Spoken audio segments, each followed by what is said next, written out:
a public review. This is my first time doing a review of this nature, particularly one that's being recorded, and I feel like I'm looking and talking to myself, although I know that there is an audience out there.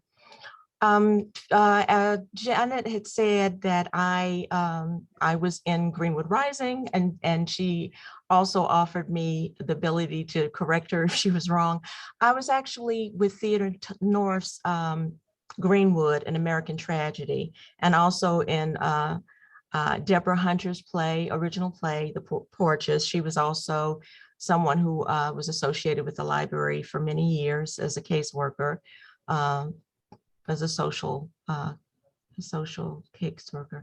So anyway, let's get started. Thank you for joining me in TCCL's inaugural series for, well, the first of Book Sandwich-In series to discuss Caste, The Origins of Our Discontents, by noted author Isabel Wilkerson.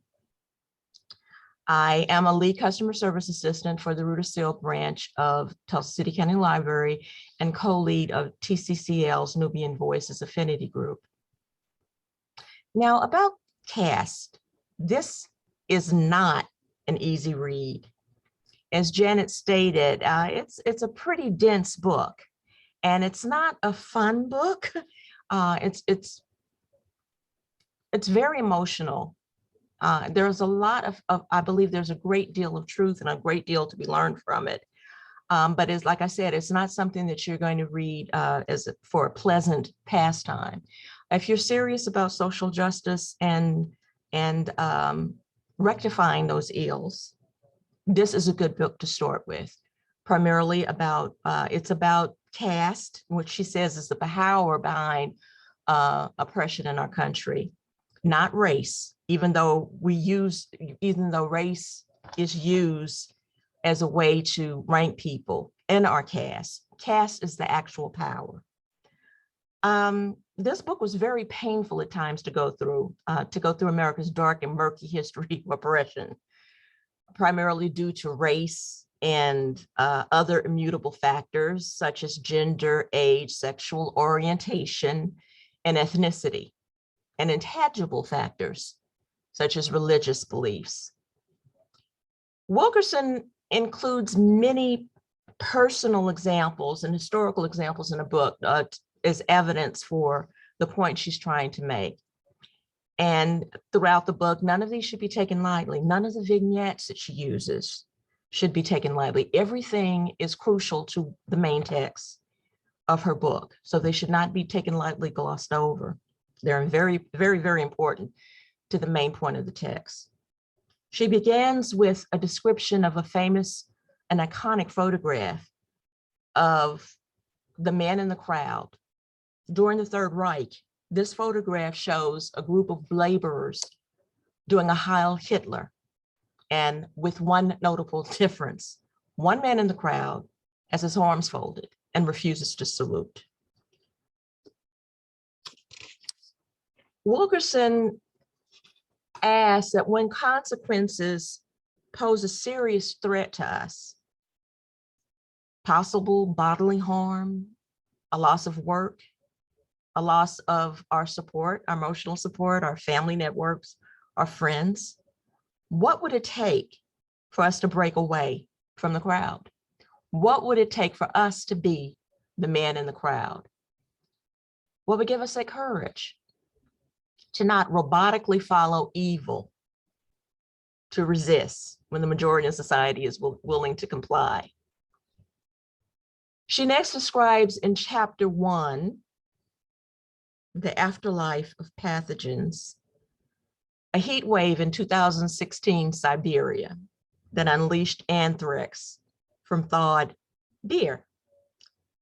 And these carcasses had been locked in a permafrost since the 1940s and caused possible lethal illnesses to the indigenous children that were there and that were exposed to the toxin. Now, she then describes also, and she compares 2016 America to that frost and to the thawing out and the release of toxins. She describes America in 2016 as a toxic nation. Post-racial America is a myth. She says that long-held resentments were frozen and that lay dormant and are now coming to the surface. Were now coming to the surface. The political climate then and now made it possible for racists to be their authentic selves. And as a result of what was reactivated or awakened by the campaign, a chaotic and uncivil candidacy that served to embolden racists and bring out the ugliest legacies of America.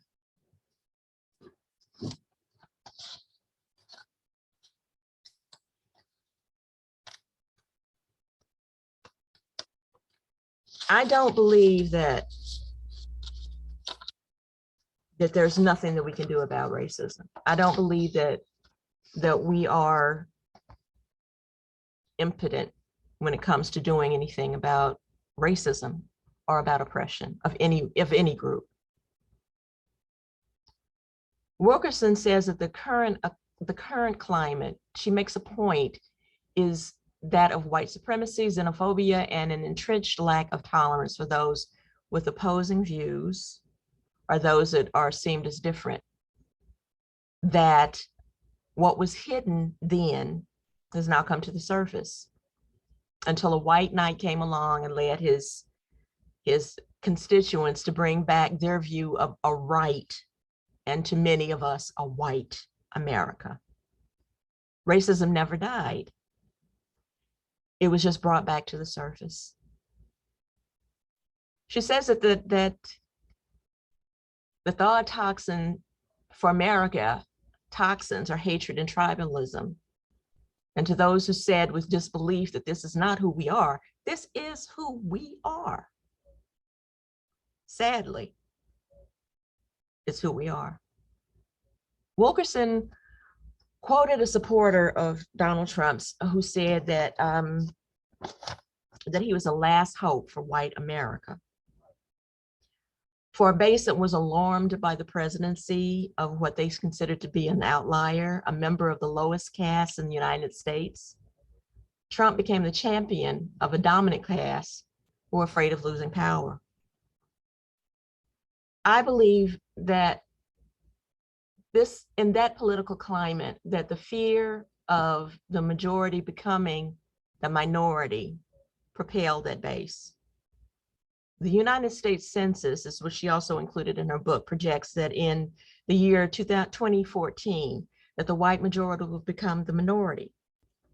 And she argues, that Trump's presidency led to tribalism, polarization, open bigotry, greed, and a base willing to vote against their own interests. I also believe that deeply believe that people are extremely fearful of all of the changes that have happened in America. We're afraid of losing place. It's not only a fear of place. People with different beliefs, people who believe who see America as one thing and only one thing, their view, are very, very threatened by changes that happened recently, by their homophobia, by their belief that only white males should lead, and being displaced from their position of authority and their position of power. I also believe that I mean, when the base is willing to vote against their own interests, what does that say? Do we convince ourselves somehow that by someone else being helped with being able to live a decent life, by hurting your own children and keeping your own children who are hungry? Our state has a lot of hungry children, and the majority of those children are not children of color. And instead of being able to do programs and accept programs that would help those children and feed children, there are a lot of people in unfortunately, in our state that I believe have been willing to hurt. And I'm sure that this is provocative to some that would have been willing to hurt their own cause because of a fear of being displaced. And I don't know that that's necessarily a conscious fear. What I inferred from her text is that she also believes that racism, like some pathogens, will never be killed. They will never be destroyed. That she would, quote, only contained or managed. And that to combat them, we must stay alert and never take hatred for granted. I do believe that we should always stay alert and never take hatred for granted. That when it is not spoken outwardly, it will always be hidden until and under the surface, ready to rise up again in the proper circumstances. But I believe that that it's a possibility that racism can be eradicated at some point in history, not in my lifetime and not in the next generations. But I do believe things get better with each generation. Now, that's not to say that something as equally abhorrent may not take place in the future, but I don't believe in absolutes. Chapter 2, an old house and an infrared light, excuse me. In this chapter, she compared the nation to an old house whose flaws left unattended will fester and harm its foundation. She says that the idea of being innocent descendants of past abusers does not give us a pass not to be proactive, not to be reactive, and to do things that would ameliorate our condition that we're in now. It's not a pass not to deal with the present. Where we are today is a reflection of our past. You may have had nothing to do with slavery or past social ills, but we have all inherited it, the problems left by history, and we have to deal with them. We can't ignore the past, the shame, and the revulsion at being labeled racist. Is no excuse for not owning up to the past and working towards a solution. And not being willing to listen to those is something that I feel that is lacking now in our social, in this era of our society, is not being willing to listen. You may not agree with me, but my experience is my own. And I don't believe that we will ever come to terms with our problems until we're willing to listen to people with opposing views and people with different experiences. You can't tell me what it is to be a Black female in Tulsa, Oklahoma. I can tell you what I've experienced. You may not believe it, you may not accept it, but don't tell me that I'm not telling the truth. I find it offensive when I listen to people talk about, they are saying this and they are saying that happened, as though we are making that Black people have made up social aggression, for instance, by the police. You may not believe it, that you're right, but I can't tell you what your experience is. I can believe that you are full of it, or I can believe that you misunderstood what your situation is, but I cannot tell you your experience. And to have empathy is to be willing to listen. And we will never, I don't think we'll ever bridge our gaps in our experiences until we're willing to listen to one another.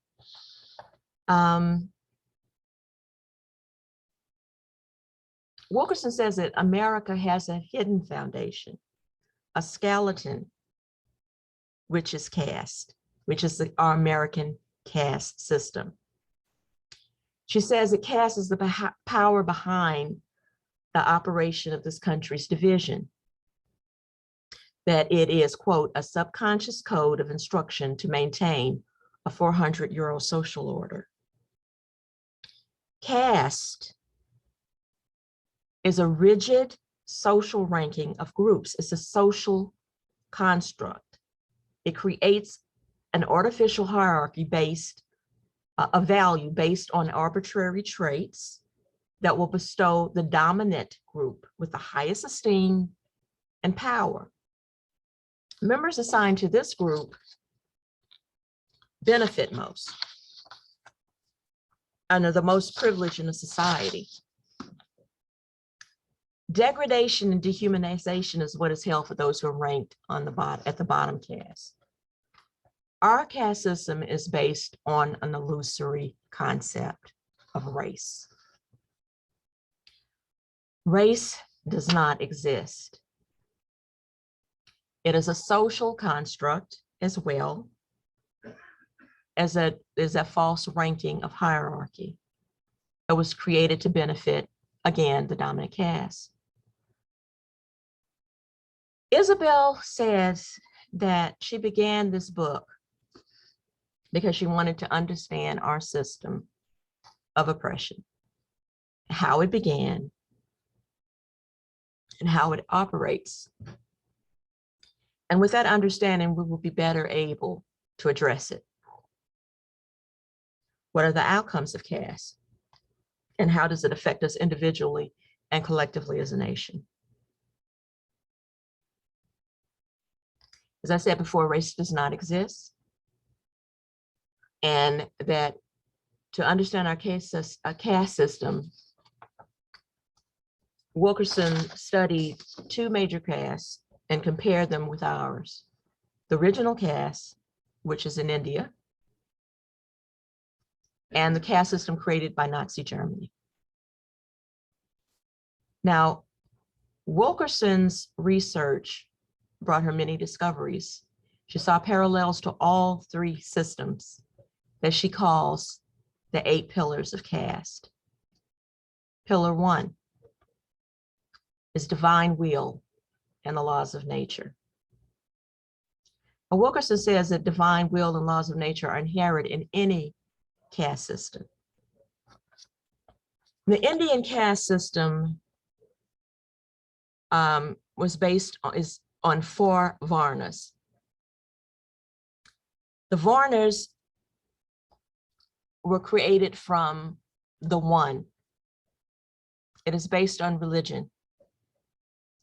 The one created the Brahmins from his mouth, and they are the head caste. They are the Lord of creation, she states, and the philosopher, priests who are closest to the gods, to the Indian gods. The second caste was created from the one's arms. Please bear with me if I mispronounce. I'm so sorry. I did try to get the pronunciation of everything, but I didn't get to it. But I would say it Kshatriya, warrior, protector. I know I bastardized that. Protector or ruler. Vaishya, merchant, trader. The engineers came from the thighs, and the Shudra from the feet was the lowest class. Servant, the bearer of burdens. And there is another caste which has not fallen under the varnas. The untouchables. The untouchables are so abhorrent and so vile in the system, as in some places, even their shadow would pollute you. You did not even want to be touched by the untouchable shadow. I can't imagine what it could do to someone, the psychological implications, and what they could do to someone to feel that their shadow would harm another human being. They are almost non-entities. And they believe, in this system, it's believed that people are relegated to their particular divisions and to their rankings because of karma, what you did in a past life. So if you are an untouchable, you must have done something horrible in the past life, and you're paying it, and you go through that ranking and live as an untouchable until you can raise up to a higher level. Some were not even to be seen.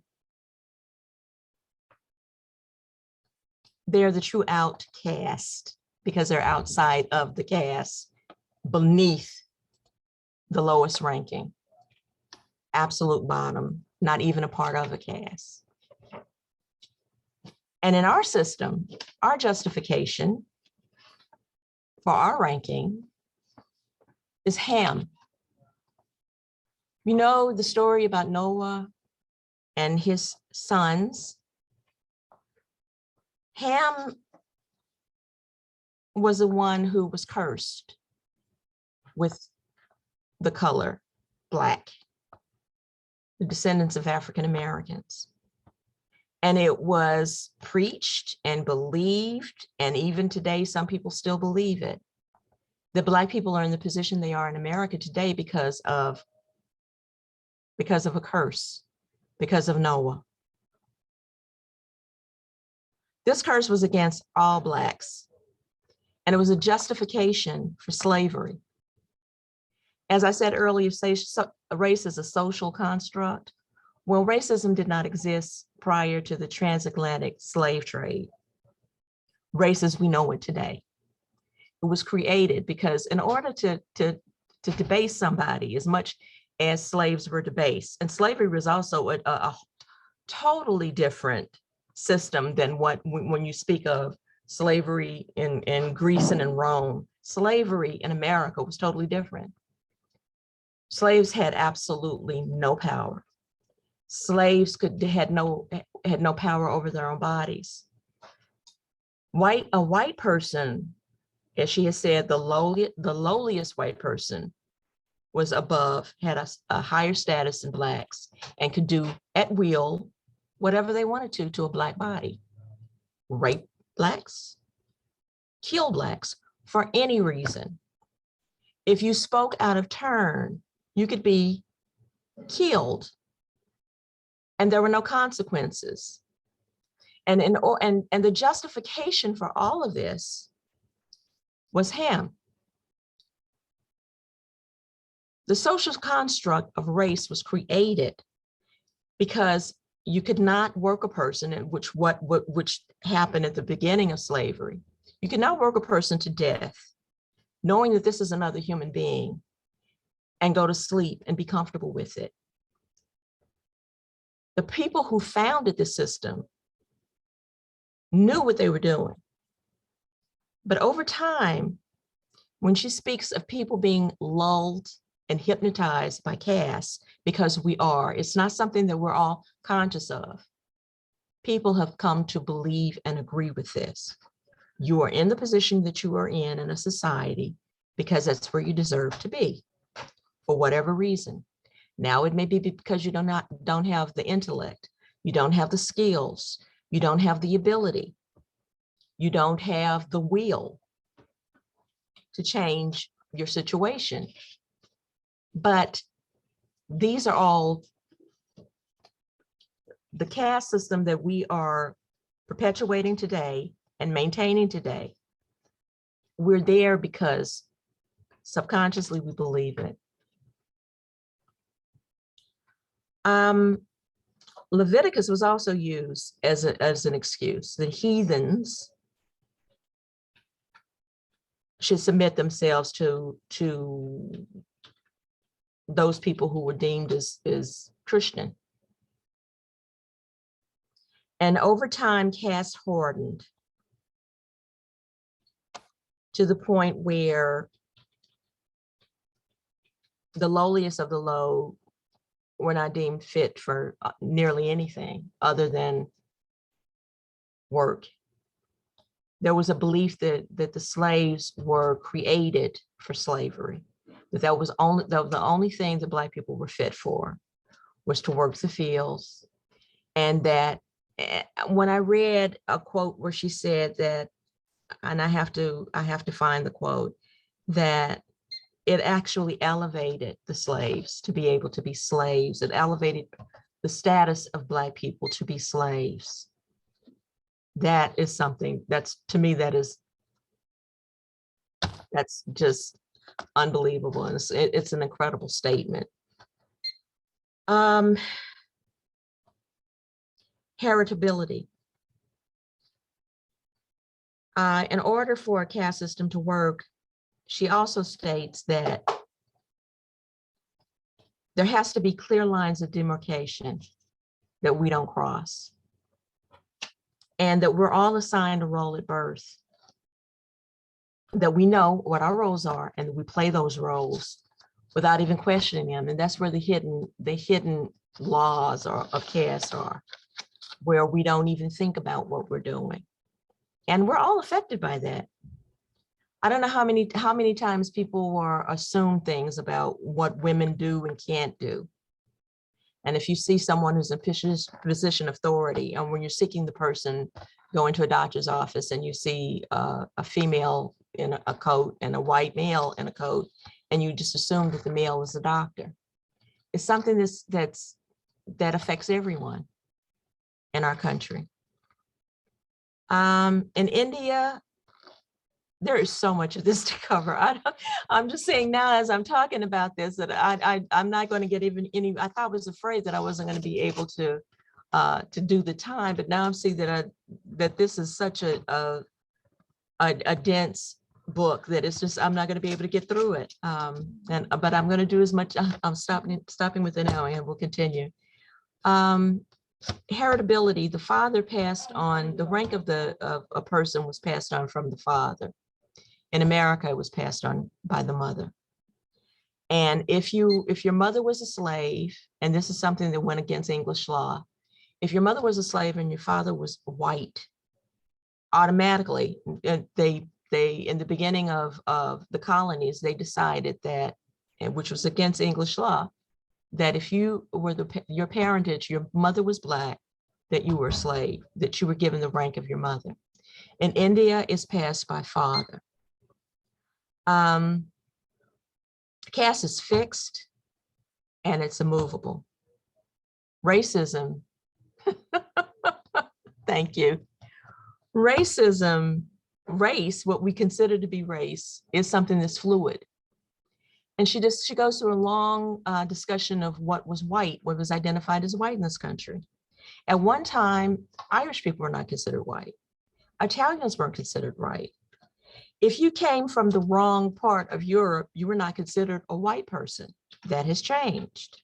And with those change come those privileges. But at one time, one of the largest lynchings was done to Italians. Italians were not given the right to vote. And the only thing, the difference between Black people and white people is color. It's easier to identify Black people than it is to identify white people, by and large. And there are numbers. And so when the immigrants came to this country at the turn of the century and a little before then, it was easier for them to, I'm not going to say it was easy because they went through a lot, but they were able to transmute that, that barrier from being non-white to white. And so caste is based on race. There's the hierarchy, the top is white, and then the bottom is Black, and then everything else falls in between. And she also says that a lot of immigrants that come here, of course, I mean, it stands to reason that people would not want to identify with the bottom. I read about people and it's not funny, but about court cases where a Japanese man wanted to be classified as white, and he was not, because they decided that he had to be Caucasoid. And also the majority of white people could not be classified as Caucasoid, but they classified him as a Caucasian. He wanted to be classified as a Caucasian and was not, based on his color. So race is also not based on color. Endogamy and the control of marriage and mating. This also falls under the first pillar. To make sure that I'm doing the right thing. That's number 4. To protect the races,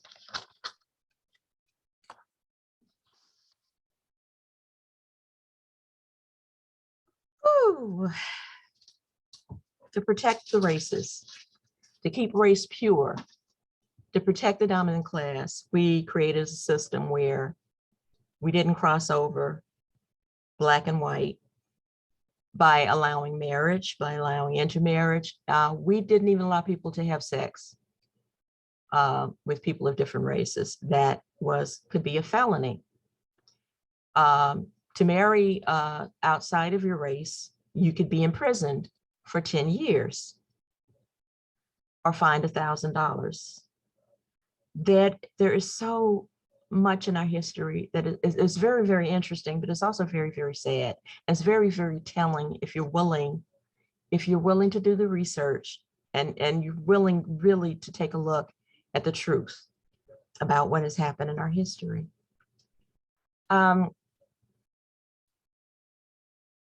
What some people had said that what our country, the complexion of our country would be different now if it weren't for these laws. So we have kept people in our boxes because we did not want different groups to cross over and to blend into other groups. So there are some economists that believe that we have to have a permanent underclass for capitalism to work, and that permanent underclass are Black people. You have to have somebody, and the colonies realized that they had to have somebody to work in order for them to create wealth. They needed laborers and they needed cheap labor. They were not able to conquer the indigenous population. So they had people that were already captive and decided that these people were fit to do their work and nothing else. And the work of the slaves created wealth in the South.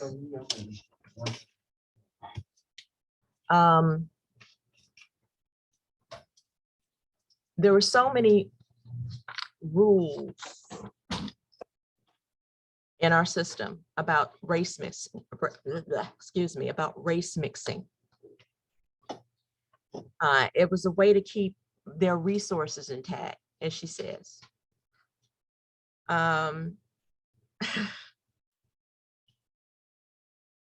There's nothing wrong with having children and procreating with Black women, taking what Black women at will, because that was considered something that you did to make a profit.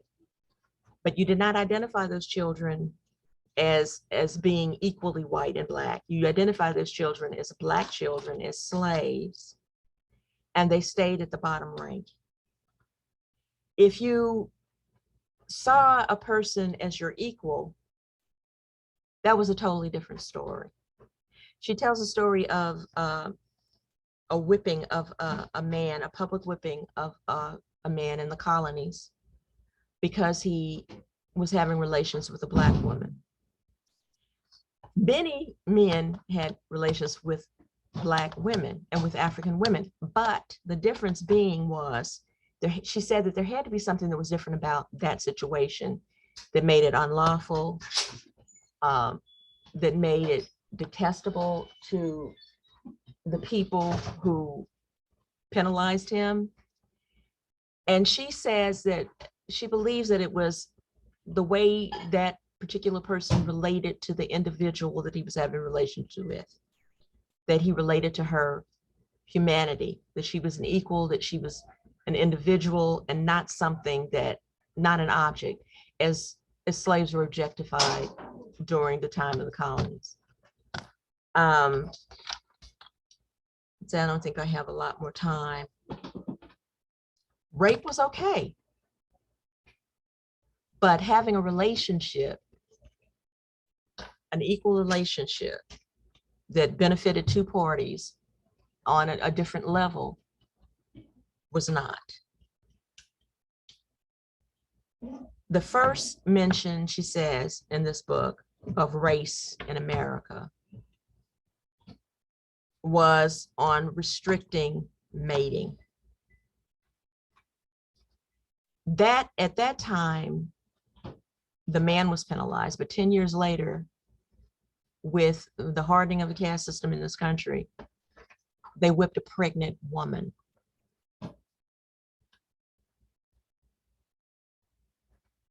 They flogged a pregnant woman for carrying the child of a white man.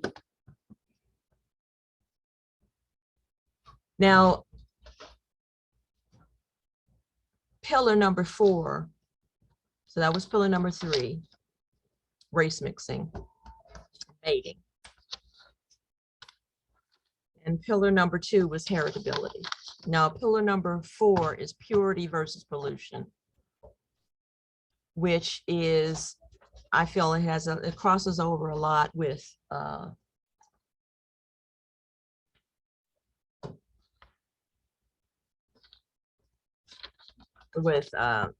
endogamy and the control of marriage and mating. It's the belief that the purity of the dominant caste should be protected from being polluted by the lower caste by any means.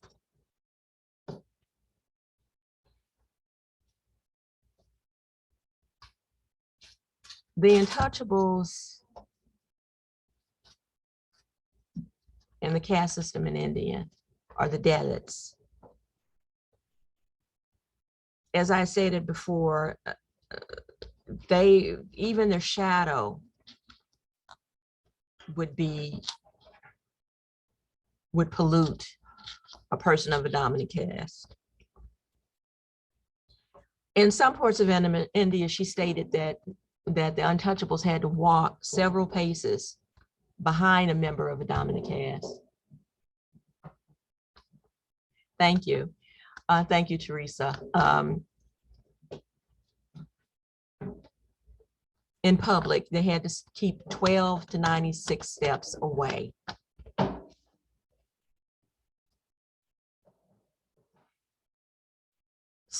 In some places, in some parts of India, they had to carry branches and wipe away their footprints, which makes no sense because this is the grains, it's the sand. If you're walking on sand, the sand is still there that you walked on. But some of this was just such a mind. Some of this was just so demeaning psychologically. They were messing with these people. Because how, I can't walk and follow you on the same ground. I can't follow your footsteps. They were breathing the same air.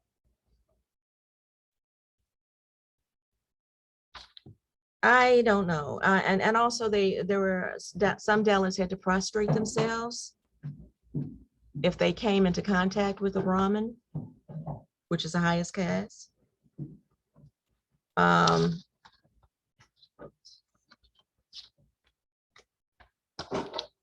And then she compared when she spoke about water in America and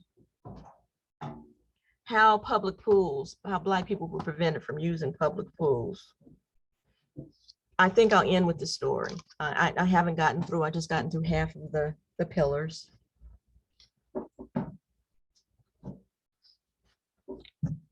Also in Nazi Germany,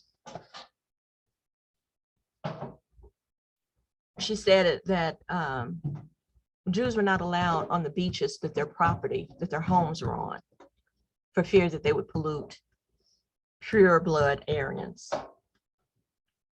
In America,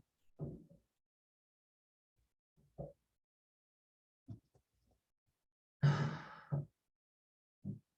gonna backtrack really quickly from the water. Well, I'll go ahead and talk about the water story, about the sanctity of water. In America, but there were people who died. There was a young man who died because he crossed, there was a line, they had a line where this is the white water on a beach, and this is the black water. So there's an imaginary line that you could not cross. And a young man was swimming and accidentally crossed over that line, and he was drowned. He was killed for polluting, so-called polluting that water.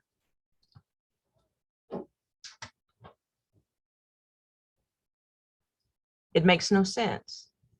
It absolutely makes no sense. But these things were so inherent. They were so embedded and so ingrained in these people's minds that people believed them.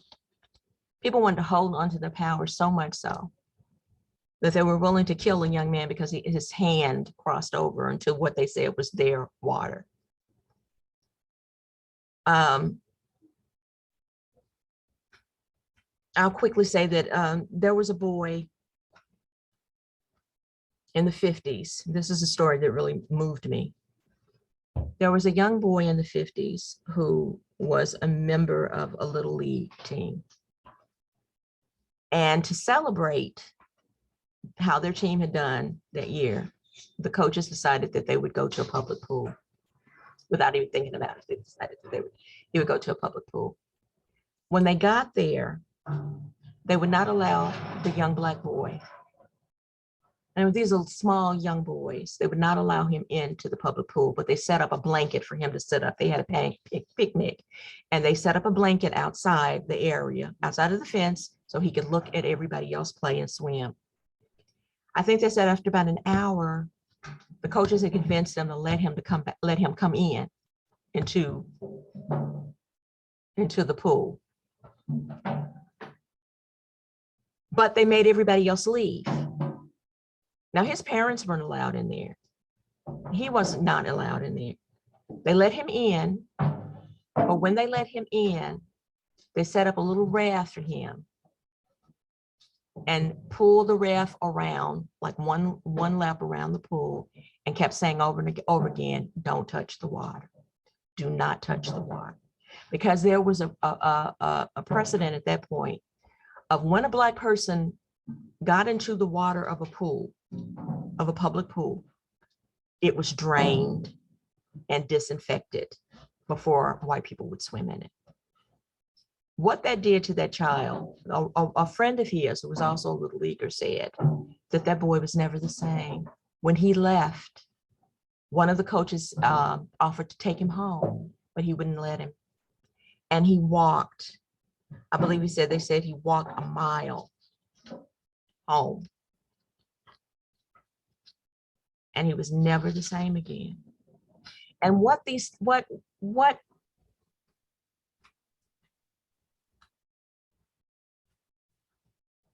happens to people that we don't see, the things that we don't see, the things that happen to us emotionally and psychologically because of these rankings, because of what we do to other people. Though these are things that we inherit and that we keep in our lives for not just with us, but they're passed on to our children. It was a wonderful book. I'm sorry that I wasn't able to get through the remaining pillars and the remainder of the book.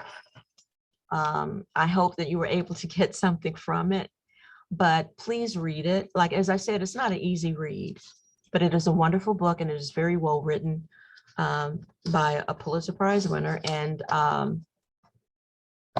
I'll show you. I don't know if I can continue or not, Janet, but this is the cover of the book. Oh, yeah, you're getting it reverse cover because, whatever. But if you could read it backwards, this is what it would look like. So please check it out or purchase the book. It's well worth it. Thank you, Sonia. Janet said her computer has frozen, so she is not able to unmute and get back on. We have gone a little bit over time, but for anyone who would like to stay on, please do. We have some great, mostly comments rather than questions in the chat. Let's see here. Lisa says it's such a sensitive topic. She's very thankful for the review. Thank you. And Teresa, you did a good job of reviewing a dense, challenging book. Yes. Cindy says, thank you for taking on this very dense topic. And Carla says this is very enlightening and she looks forward to reading the book. Thank you for covering so much in such a short time. Oh, thank you. Carolyn, again, an enlightening presentation. And Cindy says, I can see your emotional response to the book is profound. I found it so dispiriting that I could not finish it, and now I will pick it up again. Thank you. That's great. Thank you, Cindy. If anyone else has any other questions or comments, please go ahead and put those in the chat. Janet says your comments have given us a taste of the depth of information in this book.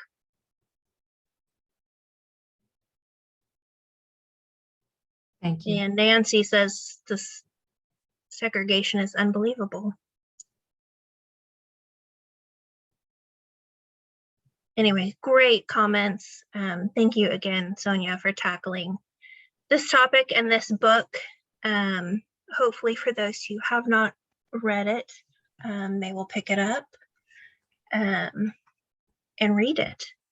And if no one has any other comments or questions, we can conclude for today. The presentations for Books You Must In will continue every Monday through November 29th. So if you need any Zoom links for any upcoming programs, you can email friends@tulsalibrary.org and we will send those along to you. Thank you again, Sonya, so much. And thank you for everyone who has attended today. You're welcome and thank you.